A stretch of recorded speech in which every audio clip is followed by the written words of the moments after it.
Hello, I am going to be continuing on with our handy dandy book reading, Esoteric Psychology by Alice A. Bailey. I'm going to start off the old school way, just reading directly from the pages. I feel a little different. I feel like a different being. It's only been like 2 weeks. It's only been like 2 weeks since I last spoke to you all, but what a difference every day makes, right? It reminds me of that cute little cartoon where the caterpillar is sitting down for a drink with a butterfly, and he's like, "You've changed." I'll see if I can post it.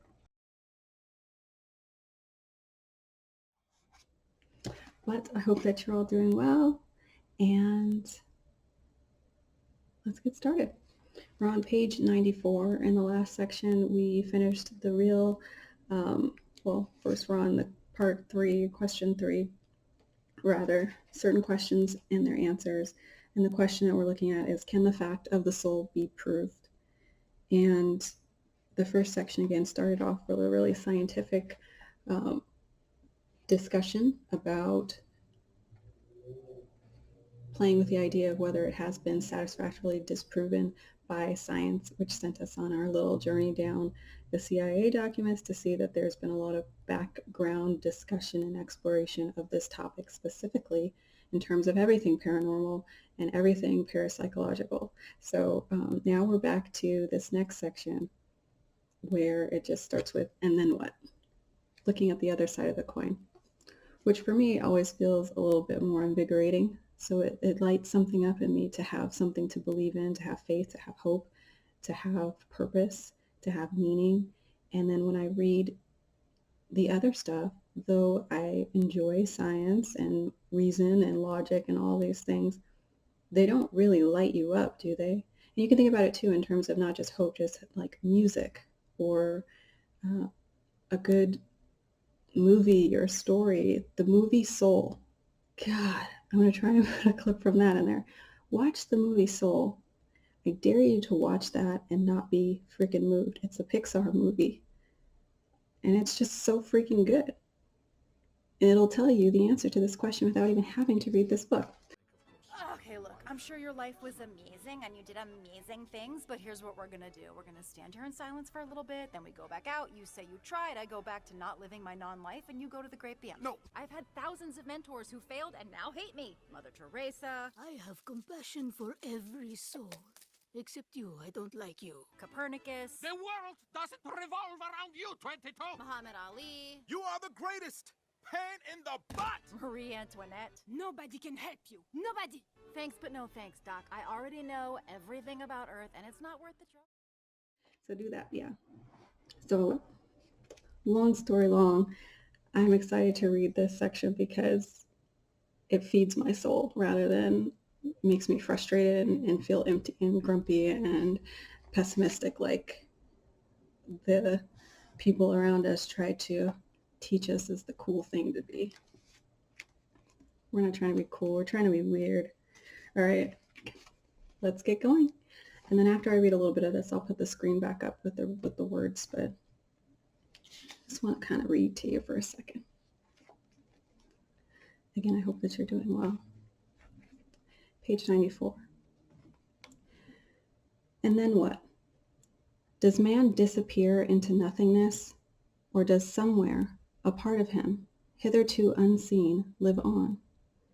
Does this aspect survive for a time and then in its turn disappear, or is there an immortal principle, a subtle, intangible entity which has an existence either in the body or out of the body, and which is the undying, immutable being, with a capital B, belief in whom has sustained countless millions down the ages? Is the soul a fiction of the imagination, and has science satisfactorily disproved its existence? Is consciousness a function of the brain and of the allied nervous system, or shall we accept the idea of a conscious dweller in the form?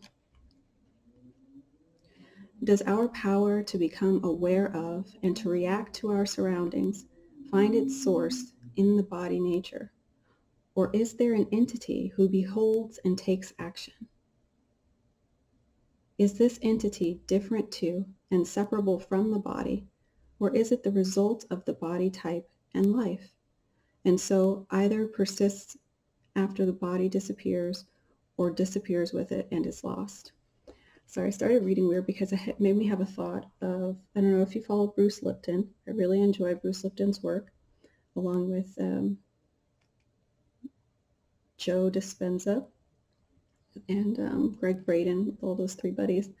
But so Bruce Lipton talks about how he came into he was a biologist, a scientific man, and he went into the side of blending the sides, not jumping ship and abandoning one side for the other, but incorporating more of the truth of existence to himself. So he wrote the book Biology of Belief, and he talks about the moment where he tried to understand and talk about what the human experience is, and like the fact of a soul in his version of realizing that there's a spiritual world. Because he talked about it as the experience of life being kind of like when we send a, what do you call it, satellite up to Mars, and you land that rover down on Mars, and it's just going around and exploring, and you are back here at the space station controlling the rover, like driving it around, right? You are the consciousness inside that satellite dish that's roaming around and exploring another foreign planet, a plane that you are there to experience, to learn from, and to get data about. And so he asks himself too, in another story that he tells, a question of why we would go through this. Why would the human species go through this process of learning and experiencing a planet? And he goes, what does chocolate taste like? I don't like this example because I don't like chocolate. I'm a weirdo.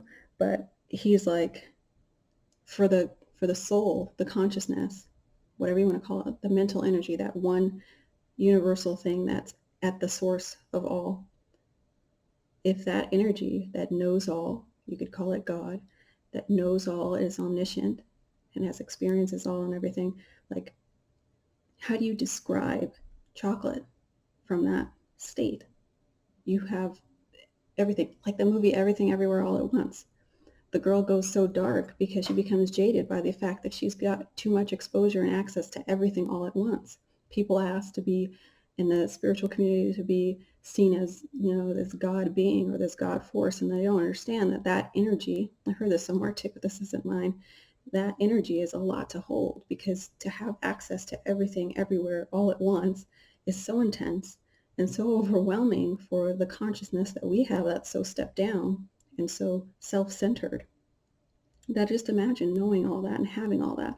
But it also mirrors this idea of this Aleister Crowley, do as thou wilt kind of consciousness, where people are just dabbling in everything crazy just to say that nothing matters. So why am I going to worry about a God judging me in the sky, so I can just dabble in all of these heinous things?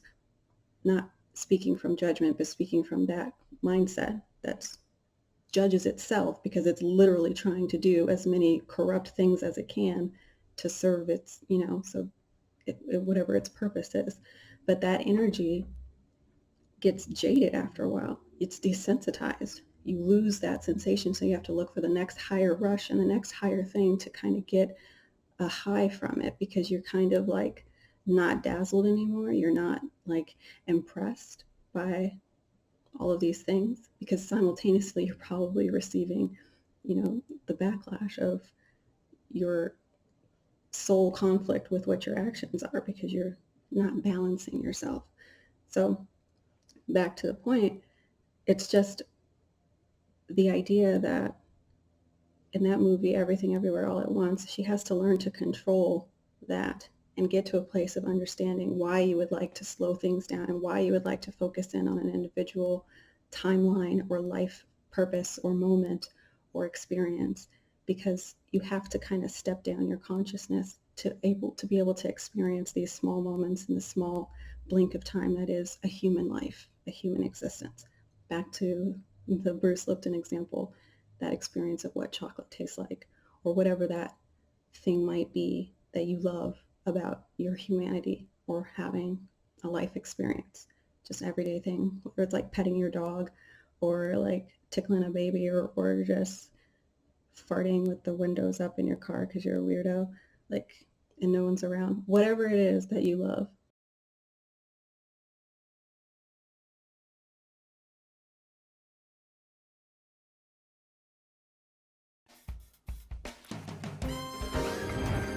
It's so good. So, it's not horrible.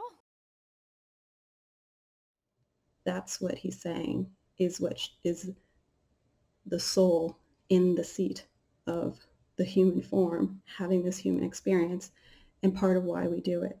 Because in our highest state, we don't have those little moments. So if you think about it, it kind of makes sense that way. So we'll grapple with that concept. Continuing on.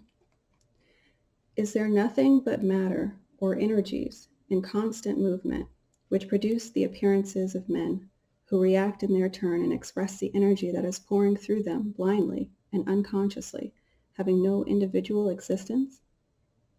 Or are all these theories partially true? And shall we really comprehend the nature and being of man only in the synthesis of all of them and in the acceptance of the general premises? I'll go back and read that again in the sentence before it because I remember I was going to read that again.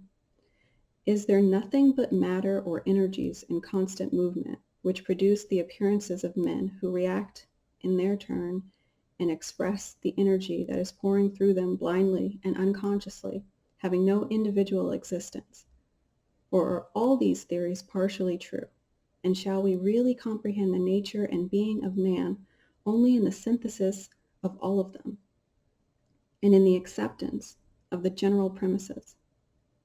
Is it not possible that the mechanically minded and scientific investigators are right in their conclusion anent the mechanism and the form nature, and that the spiritually minded thinkers who posit an immortal entity are also right? As yet, perhaps, something is lacking which would bridge the gap between the two positions. Is it possible that we may discover a something which will link the intangible world of true being with the tangible world, so-called, of form life? When humanity is assured of divinity, when humanity is assured of divinity, of immortality, and has entered into a state of knowledge as to the nature of the soul and of the kingdom in which that soul functions, its attitude to daily life and to current affairs will undergo such a transformation that we shall verily and indeed see the emergence of a new heaven and a new earth. The freaking sentence is amazing. Once the central entity within each human form is recognized and known for what it essentially is, and once its divine persistence is established, then we shall necessarily see the beginning of the reign of divine law on earth, a law imposed without friction and without rebellion. This beneficent reaction will come about because the thinkers of the race will be blended together in a general soul awareness, and a consequent group consciousness will permit them to use the purpose underlying the working of the law. So right now, like I was talking about, with more people that are collecting in a collective consciousness on agreeing to question things like faith and spirituality in the name of science, or in the name of Satanism. Once more people light up to embracing the whole essence of reality, or as Bailey calls it, like blending esoteric psychology with mainstream psychology, then that will also form a group collective consciousness. And that energy will permit more people to understand how to work in harmony with these laws in a different way than rule and order in terms of rebellions and fighting and things like that. And it's so funny too. I've been in a lot of conversations where I hear skeptics speak now, and it's fascinating the way they think. There's even rooms where people think that people who study self-development or work on virtuous lives are saying that they're willing to do something that the masses aren't willing to do, and so they're therefore better than them. That's speaking from such a wounded place, because someone's journey to live upright has nothing to do with the next person. It's not a judgment. It's an awakening of consciousness. It's a very individual thing, and it's not an easy journey to stand apart from everyone who wants you to do Y when you're over here trying to learn, Z. It's not easy to be different. It's very easy to blend in and to say that you believe everything that everybody else believes. So it's like, but it's like not coming from that place. Like no one's concerned about you and like judging you in their decision to do this. They're more concerned with, wow, am I really going to go through this? Am I really going to allow myself to be alienated, ostracized, picked on, bullied, not taken seriously in some circles? It's like, it's kind of a lonely journey. So it's not really from a place of thinking that you're better than other people. It's kind of like thinking, damn, have I been halfway asleep through my life? Is there something more? Well, let me go on this hermit's journey, tarot, to figure out what I might not know, what I might not have been taught, what I might have been raised to feel go against. It has nothing to do with thinking that you're better than someone. Like, again, that kind of judgment comes from a place of wounding. I think that when you really, really do the work, you become less concerned with what other people do. Like I just said a while ago, those people that are in the Crowley, you learn that people they're going to learn their lessons. It has nothing to do with me. That's why it's not a preach thing. That's why I don't go out and talk to people who I know that don't agree with my views. I'm not a preacher. I don't sound like it right now. But the idea is you start to magnetize and gravitate towards that which is in harmony with your growth. And people who want to make you doubt your growth journey, you just start to lose resonance.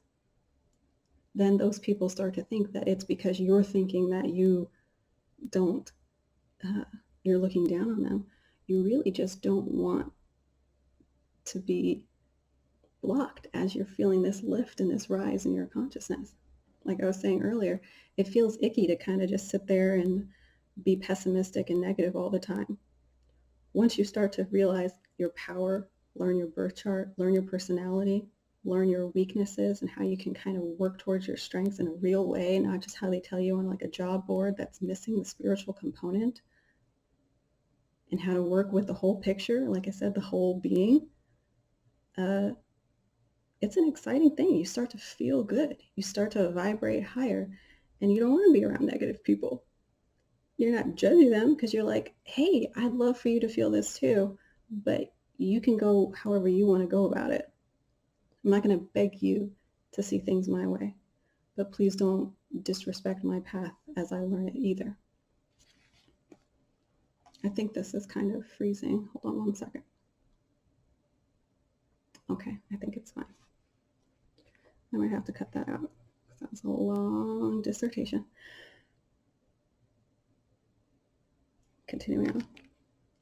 But yeah, love this. The more minds awaken to this, a soul awareness and consciousness will be born. And that lonely journey will eventually develop into a very not lonely journey when you find more people that are willing to explore this stuff and discover this and test it and understand that, like I said, when those other CIA videos, these things can be tested and proven and studied and everything. We don't have to just pull in people on faith like in the olden days. Like, this isn't just a matter of faith. This is a matter of practice and results in another way than we're shown. And we can actually work out together. So like minds will attract eventually. Right now we're kind of hiding in corners separately, trying to keep our thoughts to ourselves so we don't get burned at the stake. Right, so, or at least I am. Continuing. I'm going to have to speed this up. Let us put this a little more simply. We are told in the New Testament that we must endeavor to let the mind which was in Christ also be manifest in us. We are working towards the perfecting of the rule of Christ on earth. We are aiming at the development of the Christ consciousness and at the bringing in of the rule or law of Christ, which is love. This will come to fruition in the Aquarian age, and we shall see brotherhood established on earth.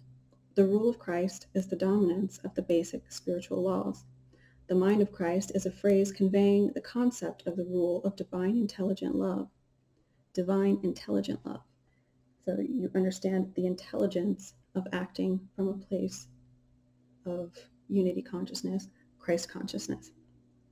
So again, this is parallels in any faith of, the different ancient teachings that through syncretism and through theosophy you learn there's overlaps when practiced in their purest form. But the idea of Christ consciousness is an intelligent love. Also speaking to the horrible essence of the war, and that energy that's going on right now. I was reading one comment section on a video by a gentleman, and I saw that I think the gist of the idea was a criticism of someone who was a spiritual person that was talking about the answer to this horrific stuff is love. And they were laughing at him and teasing him and saying, and actually saying some really mean comments as well, as how stupid and ignorant that solution is, because that's not going to solve anything. These are non-practical solutions. And then going back to Bruce Lipton, he also posted a video that was actually very thoughtful in a different perspective. Maybe I'll add a clip of that here. Or it might not be appropriate. We'll see. I'll link to it, if nothing else. It does even talk about, it segues into the rays, so I think I will at the very end of this, if I remember. There's an intelligence to raising your consciousness to a level of understanding what is to be gained by acting through intelligent love. And there is a practical plan that needs to be taken, practical steps that need to be taken in order to execute the healing of the trauma of all kinds of nations and all kinds of souls and all kinds of beings. But the first step is to realize that there is another way other than hate and violence or segregation and distrust of people who are different than us. So that's why it's called unity consciousness, Christ consciousness, Christed consciousness. You have the Christos, the oil, the illumination, the spark of the pineal gland. So you are opened up. That is the third eye, the third sight, which in the Bible there's verses on that too. I'll leave that there. Continuing on.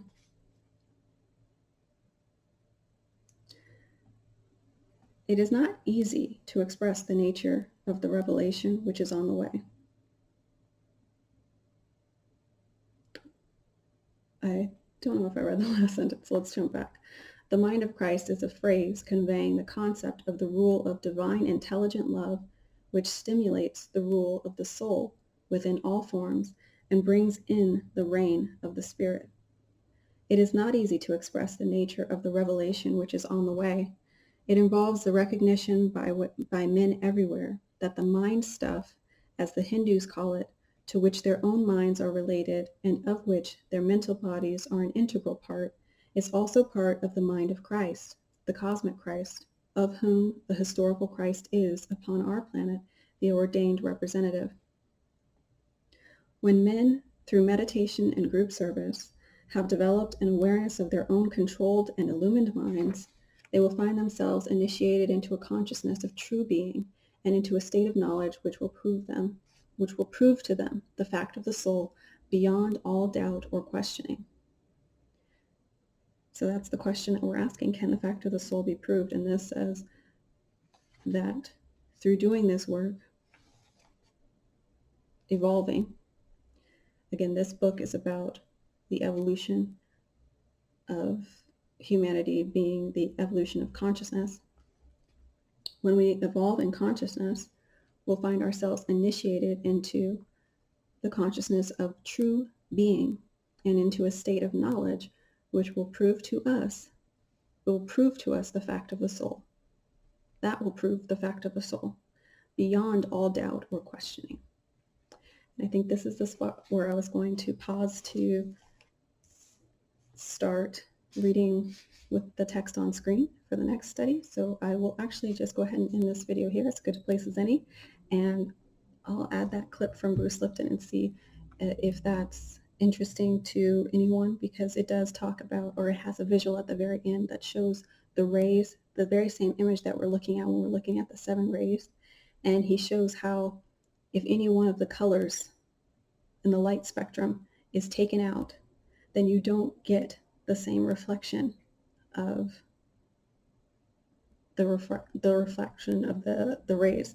Like it turns into white light when you have all of the colors that are reflecting of the rainbow. And so like the idea is that if we pick out different kinds of people as like not included, like you can't be here, you can't sit with us, like that is damaging the one, that so you can't have the one true light that we all move back to. Like this talks about the 7 to the 3 to the 1, the 1 to the 3 to the 7 connection. It's not gonna spit out at the end with harmony and peace and beauty if we exclude and pick and choose and act like there are players that are not on this chessboard, for a reason. You can't pick and choose a culture or an ethnicity that doesn't belong. You can't like wipe out a certain species of, I'm rambling. I'll end this here, let Bruce say it better, and I'll see you in the next video. Take care. Thanks for watching as well. Bye. Obviously, if you're paying attention to anything, the new war is happening right now. The old war is back about 4 pages in. The Ukraine war, oh, you didn't know that's still going on? Oh, yeah, because we have a new war in front of us. And I go, what's going on? I go, this is a waking up time. Now, what's interesting is there's always a tendency, and has been a tendency, for civilization to take sides, one side against the other side, who the winner, the loser. I love this one. There's a quote that goes, war does not determine who's right. War determines who's left. I need to bring up something that's really critical about the evolution and why I'm not supporting, I don't support either side of the war. Well, let's put it this way. Alex and I are supporting humanity, not governments and not war machines, with people. And if you see the disaster in the Middle East, it's really coming home to people versus people. It's no longer soldier versus soldier. It's like everybody in the way is now part of this problem. I was giving this lecture in Tel Aviv at the University of Tel Aviv in Israel. And it was a big theater, maybe it held about 12 to 1,300 people for the show. But we had bussed in from the West Bank over 300 Palestinians that had never even been in Israel were bussed in to this place at the university where we were holding this conference. And I had just described to this group of people who were separated like oil and water, Palestinians over here, Israelis over here, not talking to each other, okay? They're in a different world zone. And I just talked to them about the nature of things that we've talked about on this membership call and in the books and all that, and that is the fact about programming, that the first 7 years of a child's life is a programming period, and the rest of the child's life, 95% of it, comes from the program. So I'm giving them this technical data, and they're all going, yeah, we got it. Okay, the programming first 7 years, and then 95% of the life, blah, blah, blah. And then I put this slide up. And here I am in Israel, and got the Israelis, the Palestinians, and I say, the problem. And then when I push the advance, these 2 pictures show up. And I said, look, you're programming these young boys on the Israeli side to play with weapons and machine guns and all that. On the right-hand side, you're programming young boys in the Arab Palestinian world, putting them in military uniforms and carrying guns. I say, what are you programming? You're programming hatred. I said, do they even know each other? Do the kids on the left side of the screen know the kids on the right side? No. Did they ever meet each other? No. Do they hate each other? Yes. Why? Programming did this. And I go, how long has this been going on? It's been going on for generations. And as we talk about in the biology of belief and the nature of epigenetics, genes don't control you. It's your programming that controls your genes and your behavior. And so the instant part about this that was so like, I could feel it. The moment I showed these two pictures, this giant auditorium, you could hear a pin drop. It was dead silence. I go, why? It's in front of their eyes. It was in front of their eyes. Look what you're doing. Look what you're creating. You're manifesting hatred among kids that don't even know each other. But they'll always have that program because 95% of life is going to come from that program. And as I said, it was dead quiet because all of a sudden it was visually in their face. What are we doing? We're programming. We're programming separation and violence. I put up the next slide. The solution. Arab Israeli boys walking arm in arm down. Arab Israeli girls holding each other in arms. I say, what does it represent? It represents that when kids play together, they're not going to kill each other. And this is the biggest issue. So there's an interesting understanding of this. And maybe this might be familiar in a second. I go, a prism refracts light. And I said, what does that mean? Well, you put in white light on one side, and when it comes out the other side, it's split into the spectrum of the colors that make that white light. Okay? Now, here's an interesting story. All the different religious groups are looking for the white light to come back to the planet. Well, in the history, the white light was different people. Muhammad, Jesus, Buddha, and they're looking for this white light to come back. And the point is, no. This evolution, when we wake up to our spirituality, recognize each of us is a piece of that white light. Each of us has our own unique vibrational frequency. Each of us is like a different color in the spectrum right here. I go, so what's the point? I say, well, what if we go to take the color, the spectrum, and push it back into the prism, and it comes out, guess what? White light. So you put white light in, goes to the spectrum, put the spectrum in, it goes back to white light. So I say, guess what? We're the white light. We're the ones we're looking for. I go, what does that mean? I say, when everybody recognizes they're all part of the spectrum, everyone's a part of the spectrum, we can then put that spectrum of people back through the prism and it comes out white light on the other side. I say, yeah, but what? If we take one frequency out, let's just say we take the Palestinian frequency out of our rainbow, just that one frequency. And I say, take the remaining colors and push them back in through that prism. Do we get white light? And the answer is no, you don't get white light. There's a conclusion. And here's the conclusion. We're facing an evolution.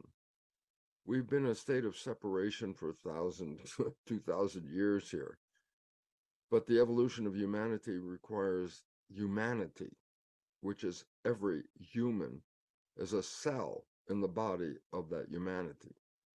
If we start pushing cells out of the community, we're losing frequencies of light. And those cells are necessary to come back into the community because it's all of the frequencies that create the white light. We are what we're looking for. We're looking for us. I go, and how's war helping it? I go, it's not helping because war is the separation of the frequencies again. So the point about it is we're in a world right now where the programming is actually causing a separation. The chaos is part of this. The evolution's still going on, folks. This is just part of the evolution. But it's real hard for us to look at, hey, the Ukraine war is now a few pages back into the news. The new war is up on the front, and atrocities on both sides. And I go, is there one side better than the other side? No, they're both contributing to this problem. And the idea is what? Get the governments the hell out of the way. Get the programs the hell out of the way. And I say, then what? And then we'll be like the kids in the Garden of Abraham. The kids that learn to love each other, play with each other, never even be violent against each other. And I go, this is a lesson and a message for the entire world at this time. And this is why I really wanted to say it, because how many different people asked me to make a comment, in a sense, a public comment on supporting one side, supporting the other side. I say, I can't do that. I don't support either side. I support the people.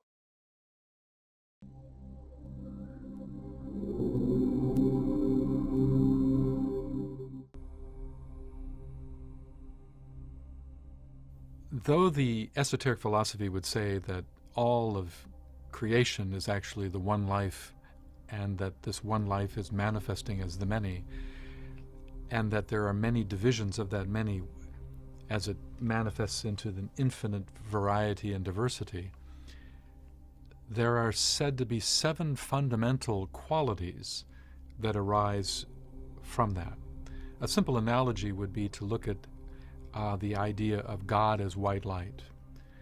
Now, when we take white light and we project it through a prism, we see that it fragments itself into 7 colors of the visible spectrum. By using the law of analogy, we can see the same thing playing out. The one life, the light of God, the light of the one life, manifests in and as cosmos, and in the process it becomes prismatic, and it divides itself into 7 colors, 7 qualities, 7 states of consciousness, and that is what we call the rays. Those 7 qualities are equal in their importance to the one life, and that as they manifest, they then intersect and interface and create different mixtures of density of one over another, and ultimately it leads to the great diversity and manifestation that we have today. These 7 qualities of consciousness are the foundation of everything in manifestation, and that they are uniquely expressive of qualities of life, qualities of consciousness, and in a way, they are viewed as beings in their own right.